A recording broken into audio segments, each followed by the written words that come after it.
Imagine waking up to the sound of marching soldiers. At dawn, the fate of a nation would change forever. On April 19, 1775, two small battles marked the beginning of the American Revolution. But what led to these first shots, and how did they spark a war that would forever alter the course of history? The American colonies had been growing increasingly frustrated with British rule.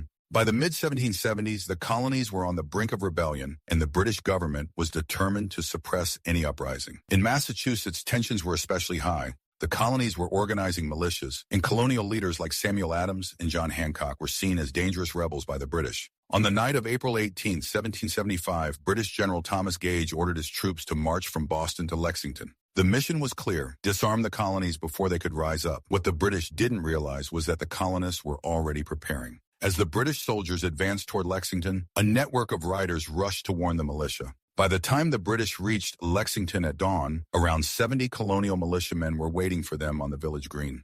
The confrontation was tense. Then, without warning, the first shot was fired. Historians still debate who fired it, but that single shot would echo throughout history as the shot heard round the world. The British soldiers quickly advanced to Concord, but by then, the militia was ready. Colonial forces had gathered in force, and after skirmishes at the North Bridge in Concord, the British were forced to retreat back to Boston, harassed by militiamen the entire way. Though these battles were small, they had massive implications. The British had failed to crush the rebellion, and the colonists had shown that they were willing to fight for their rights. In the days that followed, word spread across the colonies, and the cry for freedom grew louder.